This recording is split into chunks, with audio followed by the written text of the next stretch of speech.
The first video game I ever played was Super Mario Bros. On the NES, and I have played pretty much every iteration of a Mario game since then. I've always been a fan of the series, and with the release of Super Mario Odyssey, it's been getting insane review scores. People seem to be loving the game. It's one of the highest rated games of all time on Metacritic. But Super Mario 64 has always been my jam. It's always been, in my opinion, the pinnacle of the series, especially in the 3D aspect of things. I felt that the first time they did it perfectly, and it was just a great game to begin with. So with Super Mario Odyssey getting such high scores, of course, much like Legend of Zelda Breath of the Wild, people are saying that the game is overrated. People are finding flaws in the game, and these are things worth discussing. So in this video, we're going to take a look at both the negative and the positive aspects of Super Mario Odyssey and come to a conclusion. Is Super Mario Odyssey overrated? Is it one of the best games of all time, or is it just hype and nostalgia that are leading people to feel this way? Let's get into it.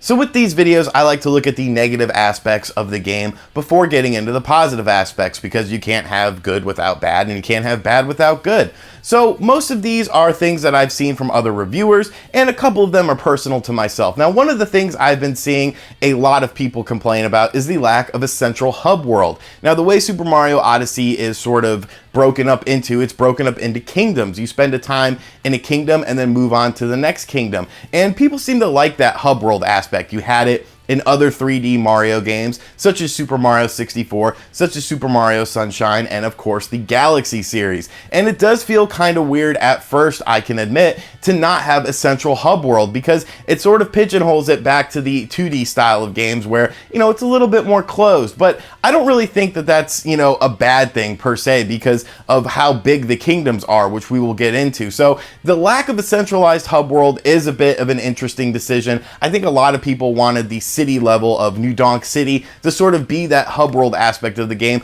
but to me personally, it is not a big deal. The Odyssey sort of acts as the hub world itself, which is the ship that you use to transport from level to level, from world to world. So it's not really that big of a deal in my opinion. Some people are a bit upset with it. Now, one thing that a lot of people seem to be talking about is sort of the deviation from the classic Mario elements. There are no mushrooms to make yourself bigger. There are no one-up mushrooms because they sort of ditched the life system. The life system is dependent on your coins now. And the amount of coins you have pretty much is the amount of lives you have. The more coins you have, the more lives you essentially have. And I never felt in the game that I was running out of coins to the point of where I was going to get a game over. I don't even know if there is a game over in this game. So that is sort of interesting. Much like Breath of the Wild was a big departure from the Legend of Zelda series with the removal of dungeons, these are pretty much staple elements. You know, the one-up mushroom, the fire mushroom, you know, these were staple elements of Mario games, and it does feel a bit weird to not have these available anymore. One thing that I personally felt with Super Mario Odyssey was the music. I didn't think there was as many memorable music moments in this game as opposed to other Mario games. There were two amazing tracks, both with vocals, in the game that I thought were just, you know, top-notch phenomenal. But as far as, you know, the kingdom music, it didn't really resonate with me. And maybe I just need to play these kingdoms more to sort of start humming these tunes. But there wasn't that many memorable music moments in Super Mario Odyssey for me.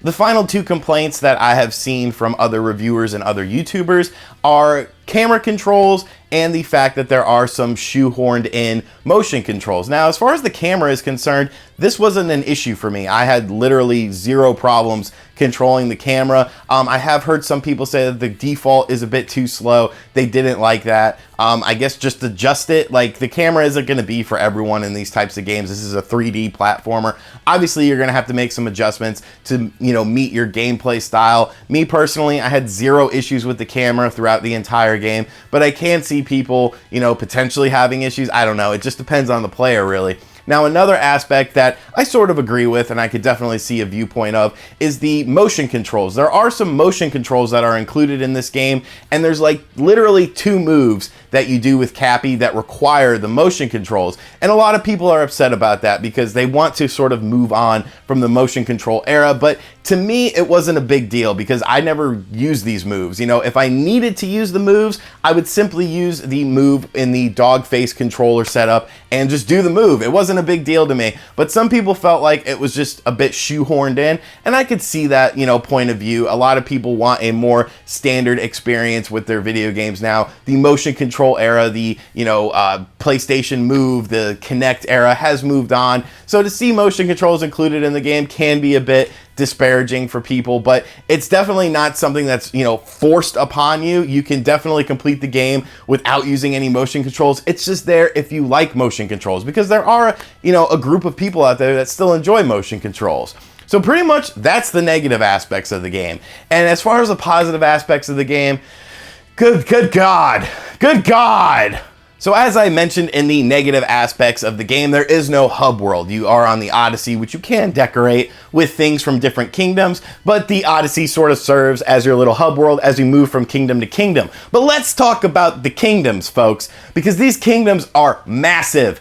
Massive kingdoms. Like, there is so much to do. There is so much to see. You're not just simply trying to get to the end of the level or get, you know, X amount of stars and then move on from this level, like in Super Mario 64 or in Super Mario Galaxy. Like, there is tons of stuff to do. There is tons of secrets within these kingdoms. Each one of these kingdoms feels like a living and breathing world, and it's just amazing the amount of, you know, time and care and detail that goes into these worlds, kingdoms. Each kingdom has its own costume set that you can purchase from a store, and it's honestly mind-blowing the amount of stuff to do. Simply beating Super Mario Odyssey is just the tip of the iceberg, which we will talk about at the end of this video, but the kingdom size is just amazing. And speaking of the kingdoms, New Donk City, my God, that is the best level in a Mario game ever. It may be one of my favorite levels of all time. I did not want to leave New Donk City. I spent a good 3-4 hours just messing around in New Donk City, not completing everything.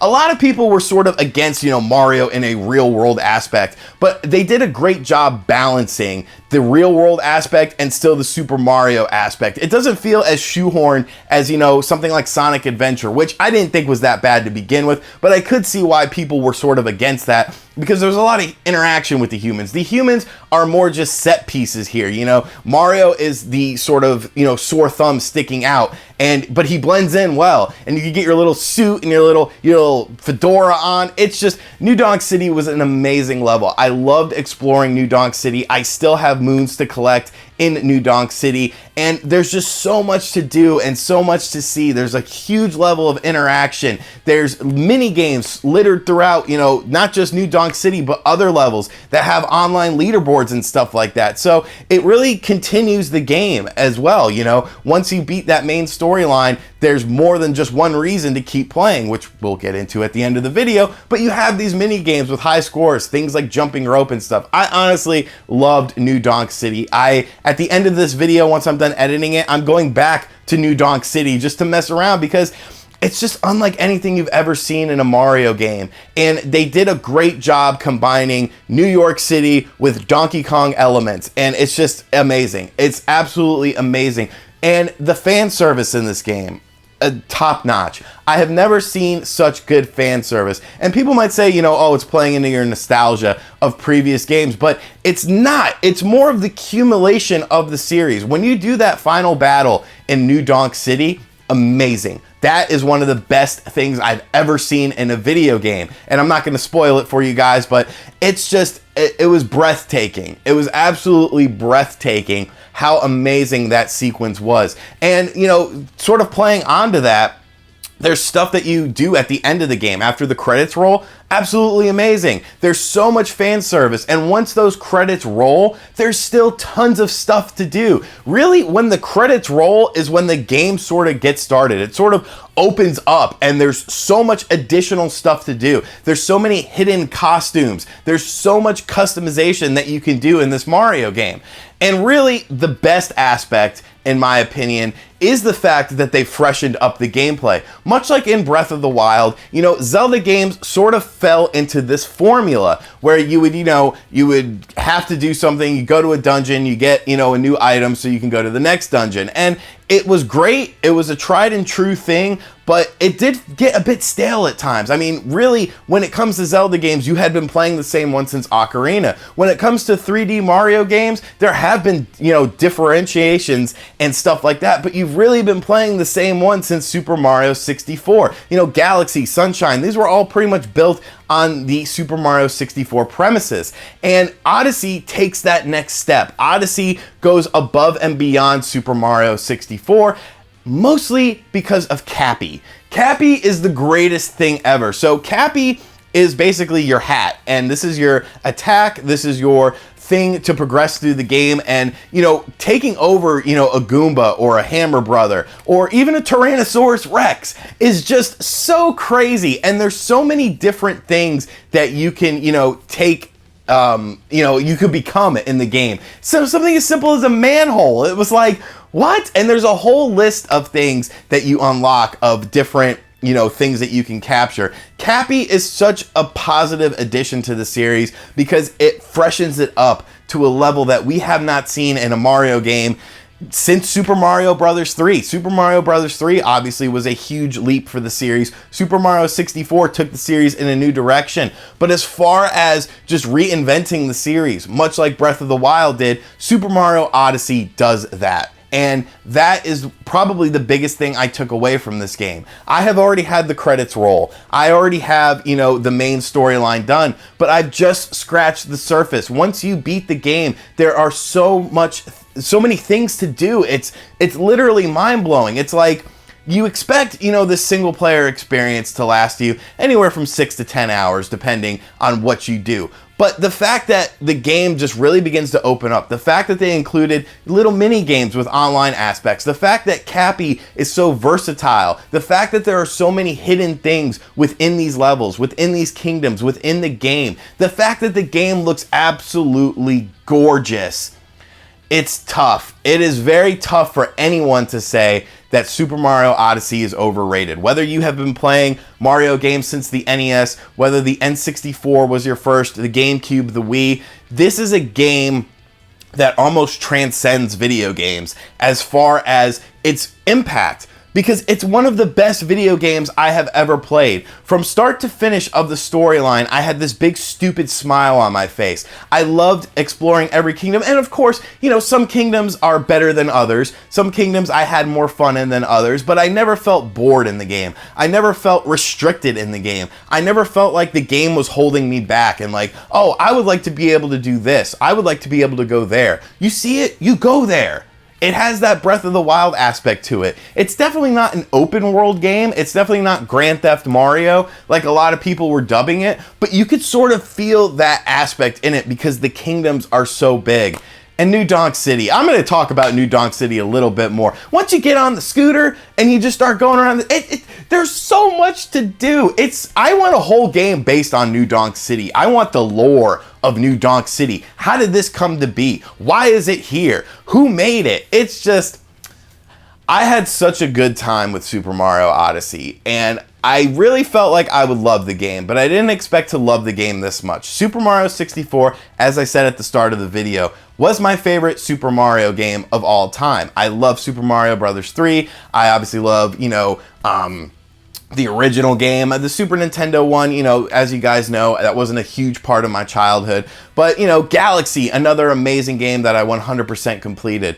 But I have to say, the sheer amount of content, the sheer amount of fan service, the sheer amount of quality, the sheer amount of things to do, the sheer amount of hidden secrets, and the sheer size of these kingdoms make Super Mario Odyssey on another level. It pretty much is an amazing game. It is a game that I think will definitely go down as one of the greatest games of all time. Much like Legend of Zelda Breath of the Wild, it takes the Mario franchise and takes those core elements but takes it in a different direction, and it's a beautiful direction. It is really the direction of the Nintendo Switch, this new Nintendo. So Is Super Mario Odyssey overrated? No. If anything, it's underrated. It should be right next to Ocarina of Time on the top of Metacritic. It should not be sitting at a 97. It needs to be at a 98 or a 99. No game is actually perfect in my opinion, but you could get joy out of a game to the point of where it is a 10. Super Mario Odyssey is a 10 in my opinion.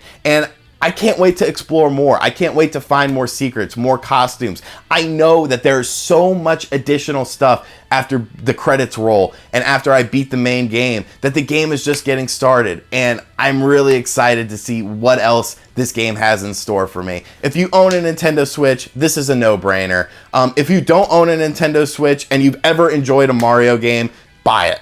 It's as simple as that. Buy a Switch, buy this game, because you're going to love this game. It is an absolute masterpiece and my game of the year for 2017. If you watch this far, I'm obviously going to do a video talking about my games of the year. This is my game of the year. Spoiler alerts, if you made it all the way to the end of the video, you get a little tidbit for an upcoming spoiler of a video. So, I've talked a lot. But let me know what you think of Super Mario Odyssey. Am I out of my mind? Is it really that good? Or, you know, do you have problems with the game? What things didn't you like? What things did you like? And thank you for checking out this video. If you made it all the way to the end, I'm going to plug myself a little bit. Would love your subscription on the channel. Make sure you hit that like button. Start a conversation in the comments down below. I have t-shirts. I have a Patreon if you like hearing my opinion. Check those things out. It's all in the description box. If you don't want to, that's cool too. Thank you for checking out this video anyways, and I will catch you guys next time. Later. RGT 85, RGT 85.